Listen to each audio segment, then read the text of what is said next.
ಎರಡನೇ ಬಾರಿ ಬದಾಮಿ ಬರ್ತಾ ಇದ್ದಾರೆ. ನನಗೆ ಈ ಪರಿಸರದಲ್ಲಿ ನಮ್ಮ ಯಕ್ಷಗಾನ ಮಾಡೋ ಬಗ್ಗೆ ತುಂಬಾ ಸಂತೋಷ. ಯಾಕಂದ್ರೆ ಈ ಕಡೆ ಮೂಡಲ್ಪಾಯ ಮತ್ತೆ ಕೃಷ್ಣಪಾಳ ಜಾತ ಇದೆಲ್ಲ ಕಾರ್ಯಕ್ರಮ ನಡೀತಾ ಇರ್ತದೆ. ನಮ್ಮ ಊರ ಕಡೆ ಪ್ರಸಿದ್ಧಿ ಅದನ್ನ. ಬಟ್ ನಮ್ಮ ಯಕ್ಷಗಾನದಲ್ಲಿ ಎರಡು ಪ್ರಕಾರ, ಒಂದು ಬಡಗುತಿಟ್ಟು, ಒಂದು ತೆಂಕುತಿಟ್ಟು ಅಂತ ಎರಡು ಪ್ರಕಾರ. ನಮ್ದು ಬಡಗುತಿಟ್ಟಿನ ಒಂದು ಯಕ್ಷಗಾನ ಕಾರ್ಯಕ್ರಮ ಈ ಕಡೆ ಆಗ್ತಾ ಇರೋದು, ಅದನ್ನ ನೋಡಿ ಜನ ಖುಷಿ ಪಡ್ತಾ ಇರೋದು, ಅದನ್ನ ನೋಡಿ ತುಂಬಾ ಹೆಮ್ಮೆ ಆಗ್ತದೆ.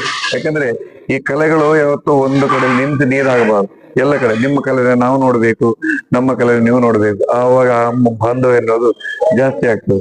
ಅದಕ್ಕೆ ನಮ್ಮ ಊರಿನ ಈ ಹೋಟೆಲ್ ಮಾಲೀಕರೆಲ್ಲ ನಮ್ಮ ಒಂದು ತಂಡವನ್ನು ಕರೆಸಿ ನಮ್ಮೂರಿನ ಕಲೆಯನ್ನ ನಿಮ್ಮ ಊರಿನವರಿಗೂ ಪರಿಚಯ ಮಾಡಿಸಿಕೊಟ್ಟಿದ್ದಾರೆ. ಅದರಲ್ಲೂ ದೊಡ್ಡ ದೊಡ್ಡ ವಿದ್ವಾಂಸರು, ಜಾನಪದ ವಿದ್ವಾಂಸರು, ಕಲಾವಿದರೆಲ್ಲ ನೆಲೆಸಿರುವಂತಹ ಈ ಬಾಳಪ್ಪ ಕೇರಿಯವರಾಗಲಿ, ಮಲ್ಲಿಕಾರ್ಜುನ್ ಮನ್ಸೂರ್ ಅವರ, ಗಂಗೂಬಾಯಿ ಹಾನ್ಗಲ್ ಅವರು, ಭೀಮಸೇನ್ ಜೋಶಿ ಅವರು, ಇವರೆಲ್ಲ ಆಳಿ ಬಾಳಿ ಬೆಳೆದಂತ ಈ ಉತ್ತರ ಕರ್ನಾಟಕದಲ್ಲಿ ಎಲ್ಲರೂ ಒಂದು ಸಂಗೀತ ಪ್ರಿಯರು, ಸಾಹಿತ್ಯ ಪ್ರಿಯರು. ಆದ್ರಿಂದ ಅಂತ ಒಂದು ಊರಿಗೆ ನಾವು ಒಂದು ಯಕ್ಷಗಾನ ಕೊಡ್ತಾ ಇರೋದು ನಮ್ಗೆ ಹೆಮ್ಮೆ ಅಂತ.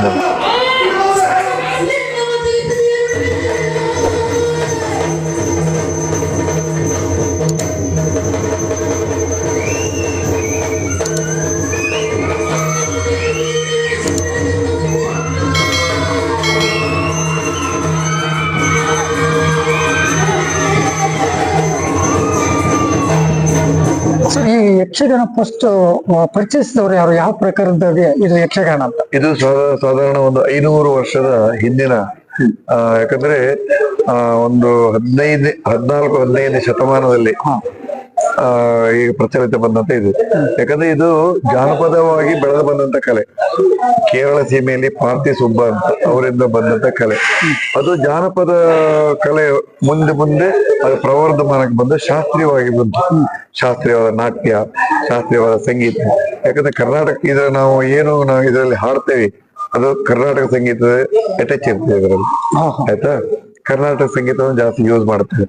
ಮತ್ತೆ ಪ್ರಪಂಚದಲ್ಲಿ ಎಲ್ಲಾ ಪ್ರಕಾರಗಳಿರುವಂತ ಕಲೆ ಇದು ಯಕ್ಷಗಾನ ಒಂದು. ಯಾಕಂದ್ರೆ ಭರತನಾಟ್ಯದಲ್ಲಿ ನಾಟ್ಯ ಇರ್ತದೆ, ಆದ್ರೆ ಮಾತುಗಾರಿಕೆ ಇರೋದಿಲ್ಲ.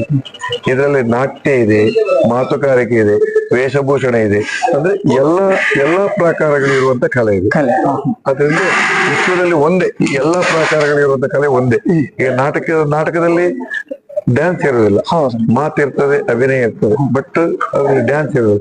ಇದರ ಡ್ಯಾನ್ಸ್ ಇರ್ತದೆ, ಮಾತುಗಾರಿಕೆ ಇರ್ತದೆ, ಅಭಿನಯ ಇರ್ತದೆ, ವೇಷ ಇದೆ. ಅದರಿಂದ ಎಲ್ಲಾ ಕಾರ್ಯಕ್ರಮ ಅಷ್ಟಾಂಗಗಳಿರುವಂತ ಕಲೆ ಯಕ್ಷಗಾನ.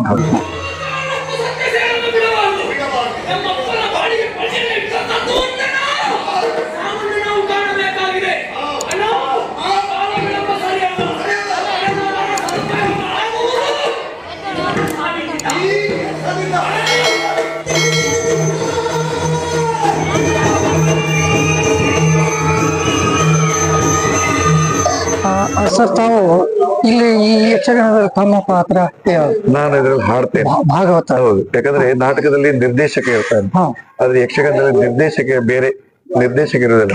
ಭಾಗವತನಾದವನೇ ನಿರ್ದೇಶಕ, ಅವನೇ ಸೂತ್ರಧಾರಿ. ಅವ ಯಾವ ಪಾತ್ರವನ್ನ ಎಷ್ಟು ಹೊತ್ತು ರಂಗದಲ್ಲಿ ನಿಲ್ಸ್ಕೊಳ್ಬೇಕು, ಎಷ್ಟು ಹೊತ್ತಲ್ಲಿ ಹೊರಗೆ ನಿರ್ಗಮಿಸಬೇಕು, ಇದನ್ನೆಲ್ಲ ಕಲ್ಪನೆ ಮಾಡಿ ಆ ಒಂದು ಕೊಟ್ಟಂತ ಆಖ್ಯಾನವನ್ನ ಒಂದು ಜನರಿಗೆ ಪ್ರಚಾರ ಮಾಡುವಲ್ಲಿ ಅವನೇ ಸೂತ್ರಧಾರ. ಅವನ ಒಂದು ಸೂತ್ರಧಾರಿಕೆಯಲ್ಲಿ ಆ ಕಾರ್ಯಕ್ರಮ ನಡೀತದೆ. ಅಂದ್ರೆ ಈ ಸಿನಿಮಾ ರಂಗದಲ್ಲಿ ಇರುವಂತೆ, ನಾಟಕ ರಂಗದಲ್ಲಿ ಇರುವಂತೆ ನಿರ್ದೇಶಕ ಅನ್ನುವಂತ ಬೇರೆ ಪಟ್ಟ ಇಲ್ಲ. ಭಾಗವತನೇ ನಿರ್ದೇಶಕ ಪ್ಲಸ್ ಭಾಗವತ ಹಾಡೋದು. ಅವರೇ ಇದು ಮೇನ್. ಅವನಿಗೆ ಪುರಾಣ ಜ್ಞಾನ ಬೇಕು, ಯಾವ ಪಾತ್ರಗಳ ಔಚಿತ್ಯ ಹೇಗೆ ಅನ್ನೋ ಬಗ್ಗೆ ಅವನಿಗೆ ಸಾಹಿತ್ಯ ಜ್ಞಾನ, ಪುರಾಣ ಜ್ಞಾನ, ರಾಗ ಜ್ಞಾನ ಇದೆಲ್ಲ ಅವನಿಗೆ ಇರಬೇಕು. ಆಮೇಲೆ ವೇಷಭೂಷಣದು ನೀವೇ ಗೊತ್ತಿರ್ಬೇಕು.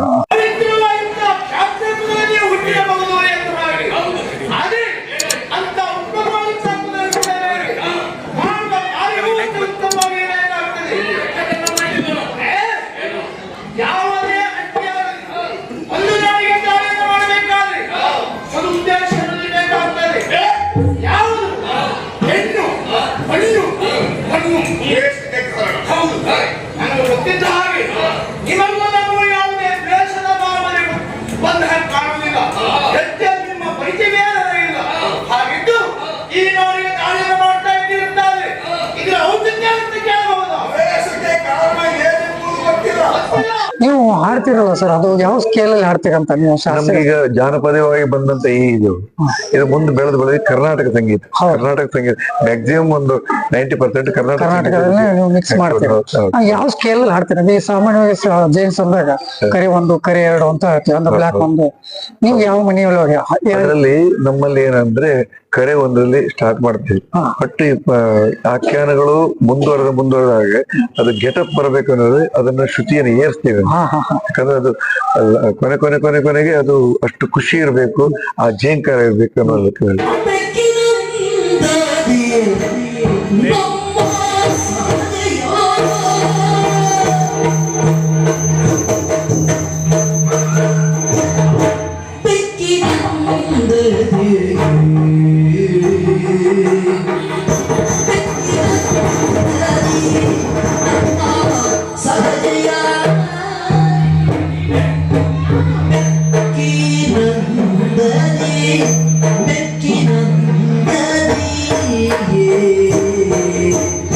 ಅದನ್ನ ನಾವು ಮಂಡಲದಿಂದ ತಾರಕವರೆಗೆ ಯೂಸ್ ಮಾಡ್ತೀವಿ. ಇದನ್ನ ಕಲಿಬೇಕಂದ್ರೆ ಎಷ್ಟು ವರ್ಷದಿಂದ ಶುರು ಮಾಡ್ಬೇಕು? ಅಷ್ಟೇ ಭಾಗವತ ಈಗ ಎಲ್ಲ ಯೂನಿವರ್ಸಿಟಿಗಳಲ್ಲಿ ನಮ್ಮಲ್ಲಿ ಮಂಗಳೂರು ಯೂನಿವರ್ಸಿಟಿಯಲ್ಲಿ ಇದ್ರದ್ದೇ ಆದೊಂದು ಪೀಠ ಇದೆ. ಮತ್ತೆ ಇದರದ ಅಕಾಡೆಮಿ, ಯಕ್ಷಗಾನ ಅಕಾಡೆಮಿ. ಅದರಲ್ಲಿ ಈಗ ನಮ್ಮ ಊರಿನಲ್ಲಿ ಏನಿಲ್ಲ ಅಂದ್ರೂ ಒಂದು 5,000 ತರಬೇತಿ ಕೇಂದ್ರಗಳಿವೆ. ಎಲ್ಲ ಸ್ಕೂಲ್ಗಳಲ್ಲೂ ಯಕ್ಷಗಾನಕ್ಕೆ ಒಂದು ಸಬ್ಜೆಕ್ಟ್ ಮಾಡಿದೆ. ಮತ್ತೆ ಡಿಪ್ಲೊಮೊ ಮತ್ತೆ ಇದೇ ತರ ನಮ್ಮಲ್ಲೂ ಯಕ್ಷಗಾನ ಕಲಿಕೆ ಸರ್ಟಿಫಿಕೇಟ್ ಕೊಡ್ತಾರೆ. ಎಲ್ಲ ಪ್ರಕಾರಗಳು, ಪರೀಕ್ಷೆ ನಡೆಸಿ ನೃತ್ಯ, ಅಭಿನಯ, ವೇಷಭೂಷಣ ಮತ್ತೆ ರಂಗ ತರಬೇತಿ ಶಿಬಿರಗಳನ್ನು ಮಾಡ್ತಾರೆ. ಒಟ್ಟು ನಮ್ಮ ಘನ ಸರ್ಕಾರದವರು ಏನಿಲ್ಲ ಅಂದ್ರೆ ಪ್ರತಿ ವರ್ಷ ಒಂದು 5 ಕೋಟಿಯಿಂದ 10 ಕೋಟಿ ತನಕ ಒಂದು ಯಕ್ಷಗಾನಕ್ಕೆ ಅನುದಾನ. ಯಕ್ಷಗಾನಕ್ಕೆ ಯಾವ್ಯಾವ ವಾದ್ಯಗಳನ್ನು ಬಳಸ್ತೀವಿ? ನಾವು ಚೆಂಡೆ ಅಂತ ಅದು ರಂಗದವನ್ನು ಗೆಟಪ್ ಮಾಡ್ಲಿಕ್ಕೆ ಚೆಂಡೆ, ಮೃದಂಗ. ಹೌದು, ಅದು ಲಾಲಿತ್ಯ ಪೂರ್ಣವಾದ ಪದ್ಯವನ್ನು ಹಾಡುವಾಗ ಅದು ಅನುಕೂಲ ಆಗ್ತದೆ. ಚೆಂಡೆ, ಮದ್ಲೆ ಮತ್ತು ಶ್ರುತಿ.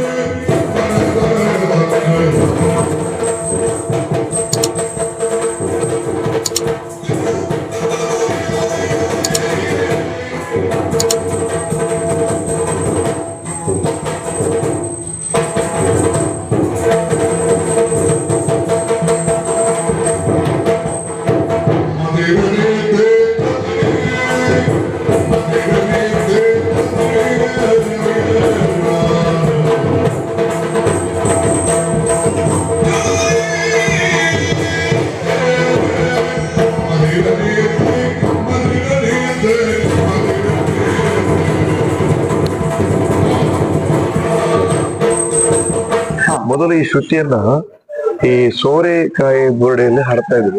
ಅದು ಈಗ ಬದಲಾಗಿ ಹಾರ್ಮೋನಿಯಂ ಬಂತು. ಇವಾಗ ಒಂದು ಕರೆಂಟ್ ಹಾರ್ಮೋನಿಯಂ. ಈ ಮದ್ದಳೆ ಮೃದಂಗ ಬೇರೆ ಬೇರೆ ಎರಡು ಒಂದೇ? ಎರಡು ಒಂದೇ. ಮದ್ದಳೆ ಬೇರೆ. ಈ ನೀವು ಡ್ರೆಸ್ಸಿಗೆಲ್ಲ ಹೆಂಗ ಕಾಸ್ಟ್ಯೂಮ್ ಹೆಂಗ ಅಂದ್ರೆ ನೀವು ಪಾತ್ರಕ್ಕೆ ತಕ್ಕಂತೆ ಚೇಂಜ್ ಮಾಡ್ತೀರಿ? ಹೌದು. ನಮ್ಮಲ್ಲಿ ಈಗ ನವರಸಗಳಿರ್ತವೆ, ಘೋರ, ಭೀಕರ. ಅದೇ ತರ ಅದಕ್ಕೆ ಸರಿಯಾಗಿ ಈ ಭೀಮನ ಪಾತ್ರಗಳಿಗೆ ಉಪಯೋಗಿಸುವಂತ ಡ್ರೆಸ್ಸೇ ಬೇರೆ, ಅಥವಾ ರಾವಣ ಪಾತ್ರಕ್ಕೆ ಯೂಸ್ ಮಾಡುವಂತ ಡ್ರೆಸ್ಗಳೇ ಬೇರೆ, ರಾಮನ ಪಾತ್ರಕ್ಕೆ ಯೂಸ್ ಮಾಡುವ ಡ್ರೆಸ್ಗಳೇ ಬೇರೆ, ಬಣ್ಣಗಾರಿಕೆ ಬೇರೆ. ಬಣ್ಣದಲ್ಲೇ ತೋರ್ತಾರೆ. ಅಂದ್ರೆ ಒಬ್ಬ ವೇಷಧಾರಿ ರಂಗಕ್ಕೆ ಬಂದಾಗ ಇವ ರಾಮ, ಇವ ರಾವಣ, ಇವ ಕೃಷ್ಣ ಅಂತ ಜನರಿಗೆ ಫಸ್ಟ್ ಇಂಟ್ರೊಡ್ಯೂಸ್ ಆಗಿಬಿಡುತ್ತೆ. ಆಮೇಲೆ ಹೇಳಲಿಕ್ಕಿಲ್ಲ, ಗೊತ್ತಾಗಿದೆ. ಅಲ್ಲ, ಅದಕ್ಕೆ ತಕ್ಕಂತೆ ನೀವು ಕಾಸ್ಟ್ಯೂಮ್ ಎಲ್ಲ ರೆಡಿ ಮಾಡ್ತಾರಲ್ಲ, ಅದು ಎಲ್ಲ ಬಹಳ ತುಂಬಾ ಖರ್ಚಾಗತ್ತೆ. ನೀವು ಲಾಸ್ಟ್ ಟೈಮ್ ಇಲ್ಲಿ ಮಾಡಿದಾಗ ನೀವು ಶಿವದೂತ ಪಂಜುರ್ಲಿ ಅಂತ ಮಾಡಿದ್ರಿ. ಈ ಸತಿ ನೀವು ಮಹಾಶಕ್ತಿ ವೀರಭದ್ರ ಈ ತರ ಪ್ರಸಂಗಗಳು ಮಾಡಿದಾಗ ನೀವು ಎಷ್ಟು ದಿನ ತಯಾರಿ ಮಾಡ್ಕೊತಿರ್ತಾರೆ? ನಮ್ಗೆ ತಯಾರಿಗಳು ಬಾರಿ ಕಡಿಮೆ ನಮ್ಮಲ್ಲಿ. ಯಾಕಂದ್ರೆ ಒಬ್ಬ ಸಿನಿಮಾ ಮಾಡ್ಬೇಕಂದ್ರೆ 1 ವರ್ಷ 2 ವರ್ಷ ತಗೊಳ್ತೇನೆ. ಒಬ್ಬ ನಾಟಕದ ದೊಡ್ಡ ನಾಟಕ ಕಂಪನಿಯವರು ಒಂದು ನಾಟಕ ರೆಡಿ ಮಾಡ್ಬೇಕಾದ್ರೆ 2-3 ತಿಂಗಳು ತಗೊಳ್ತೇವೆ. ನಾವು ಜಾಸ್ತಿ ಅಂದ್ರೆ 1 ದಿವಸ 2 ದಿವಸ 3 ದಿವಸದಲ್ಲಿ ನಮ್ಮ ರಂಗ ತರಬೇತಿ ಮುಗಿತದೆ. ಯಾಕಂದ್ರೆ ಎಲ್ಲ ವೃತ್ತಿ ಕಲಾವಿದರಾದ್ರಿಂದ ಅದೇ ಟಚ್ ಇರ್ತದೆ. ನಾವು ಪಾತ್ರದ ವೈಶಿಷ್ಟ್ಯ ಮಾತ್ರ ಹೇಳೋದು. ಈ ಪಾತ್ರ ಹೇಗೆ, ಈ ಪಾತ್ರದ ವ್ಯಕ್ತಿತ್ವ ಹೇಗೆ, ಅದನ್ನ ಅವರಿಗೆ ಮನವರಿಕೆ ಮಾಡ್ತೀವಿ. ಆಮೇಲೆ ಸ್ಪೀಚ್ ಅಂದ್ರೆ ಸಾಹಿತ್ಯ, ಮಾತಾಡೋ ಸಾಹಿತ್ಯ, ಅದನ್ನೆಲ್ಲ ಅವನೇ ಕರ್ತವ್ಯ ಮಾಡಿಕೊಂಡಿದ್ದ. ಯಾಕಂದ್ರೆ ಇದರಲ್ಲೇ ಒಂದು 100 ಮಂದಿ ಇದನ್ನೇ ಅಭ್ಯಾಸ ಮಾಡಿ ಡಾಕ್ಟರೇಟ್ ಮಾಡಿದವರು ಇದ್ದಾರೆ ನಮ್ಮಲ್ಲಿ. ಹೌದು. ಯಾಕಂದ್ರೆ ಮೊದಲು ಇದು ವಿದ್ಯಾವಂತರ ಕಲೆ ಆಗಿತ್ತು. ಇವಾಗ ಇಂಜಿನಿಯರ್ಗಳಾಗಲಿ ಡಾಕ್ಟರ್ಗಳಾಗಲಿ ತುಂಬಾ ಮಂದಿ ಈ ವೇಷವನ್ನು ಹಾಕ್ತಾರೆ, ಮಾಡ್ತಾರೆ. ಇದರಲ್ಲಿ ಹೊಂದಿಸಿಕೊಂಡಿದೆ ಕಲೆ.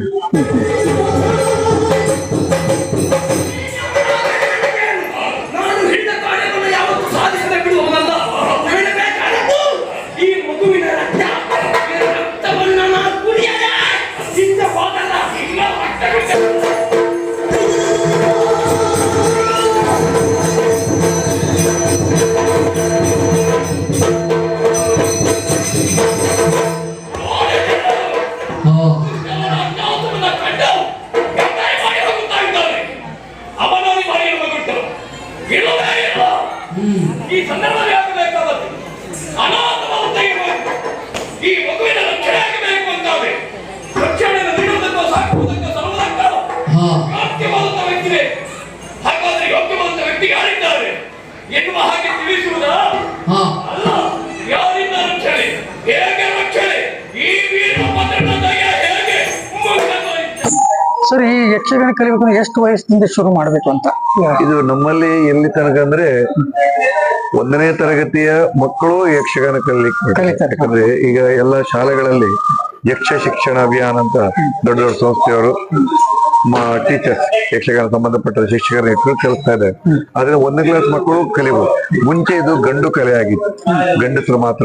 ಈ ಹೆಣ್ಣು ವೇಷಧಾರಿಗಳು ಗಂಡಸರೇ ಮಾಡ್ತಾ ಇದ್ರು. ಇವಾಗ ಹೆಂಗಸರು ನಮ್ಮ ಈ ಯಕ್ಷಗಾನ ಕಲೆಯಲ್ಲಿ ಈಗ ಸೇರಿಕೊಂಡಿದೆ, ಅವರು ಅಭ್ಯಾಸ ಮಾಡ್ತಾರೆ. ಆದ್ರಿಂದ ಇದಕ್ಕೆ ವಯಸ್ಸಿನ ಮಿತಿ ಇಲ್ಲ. ಸಾಧಾರಣ ಈಗ 90 ವರ್ಷದವರು ಇವಾಗ ವೇಷ ಮಾಡೋರಿದ್ದಾರೆ, ಪಾತ್ರ ಮಾಡೋರು. 90 ವರ್ಷ ನಮ್ಮಲ್ಲಿ ಗೋವಿಂದ ಭಟ್ ಅಂತ ಇದ್ದಾರೆ, ಡಾಕ್ಟರ್ ಇದ್ದಾರೆ ಅವರು, ಪ್ರಭಾಕರ್ ಜೋಶಿ, ಮತ್ತೆ ಮಾವಲೇಡ್ ಅವರಂತ ಮುಂಚೆ ಇದ್ರು, ಶಂಬೇಡ್ ಅವರೆಲ್ಲ 70, 80, 90 ವರ್ಷ ತನಕ ವೇಷ ಮಾಡಿದ್ರು. ಈ ಯಕ್ಷಗಾನ ಬರೀ ಹೆಣ್ಮಕ್ಳು ಅಂದ್ರೆ ಮಹಿಳಾ ತಂಡಗಳಂತ ಏನಾದ್ರು ಇದೆ ಒಂದು 10, 15, 20 ಮಹಿಳಾ ತಂಡಗಳಿದೆ. ಈ ಯಕ್ಷಗಾನ ನಿಮ್ಮ ಕರಾವಳಿ ಭಾಗದೊಳಗಂತೂ ಸರ್ವೇ ಸಾಮಾನ್ಯ. ಈಗ ನೀವು ಉತ್ತರ ಕರ್ನಾಟಕದೊಳಗೆ ಬಂದಿರಿ, ಆ ಕಡೆ ಅಭಿಲಾಷೆ, ಈ ಕಡೆ ಉತ್ತರ ಕರ್ನಾಟಕದ ಅಭಿಲಾಷೆ ಹೆಂಗ ಅನ್ಸುತ್ತೆ ಸರ್ ನಿಮ್ಗೆ? ಅದು ಒಂದು ಮಾತಂದ್ರೆ ನಮ್ಮ ನೃತ್ಯ ಇದನ್ನೆಲ್ಲ ಒಪ್ಕೊಳ್ತಾರೆ, ಬಟ್ ನಮ್ಮ ಲ್ಯಾಂಗ್ವೇಜ್ ಸ್ವಲ್ಪ ಫಾಸ್ಟ್. ಅದು ಇಲ್ಲಿನವರಿಗೆ ಈಗ ಸ್ವಲ್ಪ ಏನೋ ಗಡಿಬಿಡಿ ಆಗ್ತದೆ. ಯಾಕಂದ್ರೆ ನಿಮ್ಮ ಲ್ಯಾಂಗ್ವೇಜ್ ನಮ್ಮ ಲ್ಯಾಂಗ್ವೇಜ್ ಡಿಫರೆನ್ಸ್ ಬರ್ತದೆ. ಅದಕ್ಕೆ ನಾವು ಏನ್ ಮಾಡ್ತೀವಿ ಅಂದ್ರೆ, ಈಗ ಒಂದು ಸಣ್ಣ ಎಕ್ಸಾಂಪಲ್, ನಮ್ಮ ಉಡುಪಿ ಕಡೆಯವರು ನಮ್ಮ ಉತ್ತರ ಕರ್ನಾಟಕ ಆಗಲಿ ಬೇರೆ ಕಡೆ ಬಂದು ಉಪಹಾರ ಮಂದಿರಗಳನ್ನ ಮಾಡಿದಾಗ ಫಸ್ಟ್ ಕೊಟ್ಟಿದ್ದು ನಿಮ್ಮ ಕಡೆಯ ತಿಂಡಿ ತೀರ್ಥಗಳು, ತಿನಿಸುಗಳು. ಒಂದು ಚರುಮುರಿ, ಮುಂಡಕ್ಕೆ, ಆವಾಗ ಅದರಲ್ಲಿ ನಾವು ಟೇಸ್ಟ್ ಕೊಟ್ಟು ಆಮೇಲೆ ಅವ್ರ ಮುಂದೆ ದೋಸೆ, ನಮ್ಮಲ್ಲಿ ಕೆಲವು ಐಟಮ್ಸ್ ಅದನ್ನೆಲ್ಲ ಕೊಟ್ಟು, ಹೌದಪ್ಪ ಉಡುಪಿಯವ್ರ ಹೋಟೆಲ್, ಯಾಕಂದ್ರೆ ನಮ್ಮ ರುಚಿ ನಿಮ್ಗೆ ಗೊತ್ತಿರ್ತದೆ. ಅದೇ ತರ ವೀರಭದ್ರ ಮತ್ತೆ ಸಂಗ್ಯಾಬಾಳ್ಯ ಮತ್ತೆ ಪಂಜೂರಿ ಇಂಥ ಕಥೆಗಳನ್ನ ನಿಮ್ಗೆ ಕೊಟ್ಟಾಗ, ಕಾಂತಾರ ಪಿಕ್ಚರ್ ಬಂದ್ರ ಮೇಲೆ ನಮ್ಮೂರಿನ ದೈವ ದೇವರುಗಳ ಬಗ್ಗೆ ನಿಮ್ಗೆ ಆಸಕ್ತಿ ಬಂದಿದೆ. ಅದು ಹೋದ್ ಸರಿ ನಮ್ಮ ಪಂಜೂರಿಯಲ್ಲಿ ಎಫೆಕ್ಟ್ ಕೊಟ್ಟು ಚೆನ್ನಾಗಿ ಪ್ರತಿಕ್ರಿಯೆ ಕೊಟ್ಟು. ಬಟ್ ನೀವು ನಿಮಗೆ ಕತೆ ಗೊತ್ತಿದ್ರೆ ನಮ್ಮ ಲ್ಯಾಂಗ್ವೇಜ್ ನಿಮ್ಗೆ ಅರ್ಥ ಆಗ್ತದೆ. ಆದ್ರಿಂದ ಅದು ಇನ್ನು ಆದ ಮೇಲೆ ನಾವು ಬೇರೆ ಬೇರೆ ಕಥೆಗಳನ್ನ ಕೊಟ್ಟಾಗ ನಮ್ಮ ಲ್ಯಾಂಗ್ವೇಜ್ ಫಸ್ಟ್ ನಾವು ಮಾತಾಡುವಾಗ ನಿಮ್ಗೆ ಏನ್ ಮಾತಾಡ್ತಾ ಇದ್ದಾರಪ್ಪ ಅವರು ಗೊತ್ತಾಗ್ಬೇಕು. ಆವಾಗ ನಾವು ಇಲ್ಲಿ ಅಂತ ಎಲ್ಲಾ ಜಿಲ್ಲೆಗಳನ್ನ ಯಾವಾಗ ನಮ್ಮ ಯಕ್ಷಗಾನ ಅನ್ನೋದು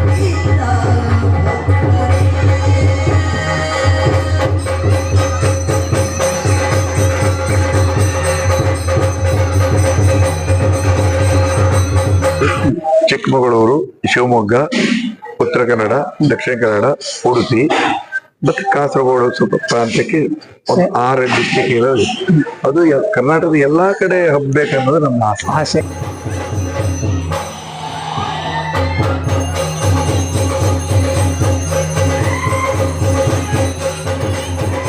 ಆಯ್ತಾ? ಮೊದಲೆಲ್ಲ ಇವಾಗ ನಮ್ಮ ಇಂಡಿಯಾ ಬಿಟ್ಟು ಮುಂದೆ ಹೋಗಿ, ಇವಾಗ ಆಗಲ್ಲ. ಒಂದು ತಂಡ ಅಂತ ನಮ್ಮ ಪಟ್ಲ ಸತೀಶ್ ಶೆಟ್ಟಿ ಅವರಂತ ದೊಡ್ಡ ಮೇರು ಭಾಗವತರು, ಅವ್ರದ್ದೊಂದು ಟೀಮು ವರ್ಷದಲ್ಲಿ ಒಂದು 100 ಕಾರ್ಯಕ್ರಮಗಳು ಗಲ್ಫ್ ರಾಷ್ಟ್ರದಲ್ಲಿ ಕೊಡ್ತಾರೆ. ಅಮೆರಿಕ, ಇಂಗ್ಲೆಂಡ್, ಈಗ ಮೊನ್ನೆ ಹೋಗಿದ್ದಾರೆ ಅವರು 75 ದಿವಸದಲ್ಲಿ 20 ಕಾರ್ಯಕ್ರಮ ಕೊಡ್ತಾ ಇದ್ದಾರೆ ಅಮೆರಿಕದಲ್ಲಿ. ಅಮೆರಿಕ, US, ಜಪಾನ್ ಎಲ್ಲ ಕಡೆ ಹೋಗಿದೆ. ಡಾಕ್ಟರ್ ಶಿವರಾಮ್ ಕಾರಂತರಂತೂ ನಮ್ಮ ಇಂಡಿಯಾದಿಂದ ಹೊರಗಡೆ ಫಸ್ಟ್ ಯಕ್ಷಗಾನ ತೋರಿಸಿದ ಡಾಕ್ಟರ್ ಶಿವರಾಮ್ ಕಾರಂತ್ ಅವ್ರನ್ನು ನಾವು ನೆನೆಸ್ಕೊಳ್ಳೇಬೇಕು. ಒಳ್ಳೆ ಮಾಧ್ಯಮ, ಮತ್ತೆ ಎಲ್ಲೂ ಇದರಲ್ಲಿ ಈಗ ಸಮಾಜಕ್ಕೆ ಒಳ್ಳೆ ಸಂದೇಶ ಕೊಡ್ತದೆ. ಯಾಕಂದ್ರೆ ಕೆಲವು ಕಲೆಯನ್ನು ನೋಡಿ ಜನ ದಾರಿ ತಪ್ತಾರೆ. ಆದ್ರೆ ನಮ್ಮಲ್ಲಿ ಈಗ ಗದ ಇದ್ದದ ಕೌರವ ಇದ್ದ ಕೆಟ್ಟದ್ ಮಾಡಿದ್ರೆ ಅವನಿಗೆ ಈ ರೀತಿ ಕೆಟ್ಟದಾಗ್ತದೆ ಅನ್ನೋ ಸಂದೇಶ ಕೊಡ್ತದೆ. ಎಲ್ಲೂ ಕೆಟ್ಟತನವನ್ನ, ರೌಡಿಸಮ್ ಅನ್ನ, ಭೀಕರತೆಯನ್ನ ವೈಭವೀಕರಿಸುವುದಿಲ್ಲ. ಒಳ್ಳೆ ಮಾರ್ಗದಲ್ಲಿ ಹೋಗಿ ಈಗ ರಾವಣ ಆಗಿ ತೋರ್ತಾರೆ ಬಿಟ್ರೆ ರಾವಣ ಅಂತ್ಯ ತೋರ್ತಾರೆ. ರಾವಣನ್ನ ಸೂಪರ್ ಹೀರೋ ಮಾಡಿ ತೋರಿಸೋದಿಲ್ಲ. ರಾವಣದ ಅಂತ್ಯ ಅವ ಎಷ್ಟೇ ಬಲಾಢ್ಯ ಆದ್ರೂ ತಪ್ಪು ಮಾಡಿದ್ದಾನೆ, ಅವ್ ಅಂತ್ಯ ಆಗ್ಬೇಕು, ಈ ಸಂದೇಶ ಕೊಡ್ತಾರೆ. ಅಂತೂ ಉತ್ತರ ಕನ್ನಡದಲ್ಲಿ ನಿಮ್ಮ ಯಕ್ಷಗಾನ ತಂಡವನ್ನ ಉತ್ತರ ಕನ್ನಡ ಜನ ಸ್ವಾಗತಿಸಿದ್ದಾರೆ, ಖುಷಿ ಪಟ್ಟಿದ್ದಾರೆ.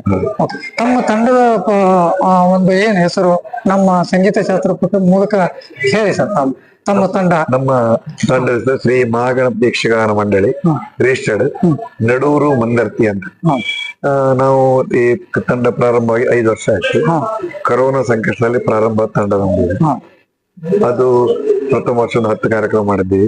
ಆಮೇಲೆ 2ನೇ ವರ್ಷ 45 ಕಾರ್ಯಕ್ರಮ ಮಾಡಿದ್ವಿ. ಹೋದ ವರ್ಷ 85 ಕಾರ್ಯಕ್ರಮ ಮಾಡಿದ್ವಿ. ಈ ವರ್ಷ 100 ಕಾರ್ಯಕ್ರಮಗಳು ನಾವು ಎಷ್ಟು ಕಾರ್ಯಕ್ರಮ ಮಾಡಿದ್ರಿ ಸರ್? ಇಲ್ಲಿವರೆಗೆ 5ನೇ ಕಾರ್ಯಕ್ರಮ ಆಯ್ತು. ಅಕ್ಟೋಬರ್ ಎಂಡ್ ತನಕ ಮಾಡ್ತೀವಿ. ಆಮೇಲೆ ನಮ್ಮ ಊರಲ್ಲಿ ನಮ್ಮ ವೃತ್ತಿ ತಂಡಗಳಿದಾವೆ, ಅದಕ್ಕೆಲ್ಲ ನಾವು ಸೇರ್ಕೊಂಡ್ ಬಿಡ್ತೀವಿ. ನಮ್ಗೆ ವೃತ್ತಿ ಅದು ತಿಂಗಳ ಮಾಸಿಕ ಇಂತಿಷ್ಟು ನಮಗೆ ಕೊಟ್ಟಿರ್ತಾರೆ. ನಾವು ಡೈಲಿ ಪ್ರೋಗ್ರಾಮ್ಗಳು ಮಾಡ್ತೀವಿ. Okay, thank you sir. ಇಷ್ಟೊತ್ತು ನೀವು ನಮ್ಮ ಜೊತೆ ಮಾತಾಡಿ ಸಂಗೀತ ಶಾಸ್ತ್ರದಿಂದ ಮಾತಾಡಿದ್ರಿ. ಧನ್ಯವಾದ. ಓಕೆ ಸರ್, ನಮಸ್ಕಾರ ಸರ್.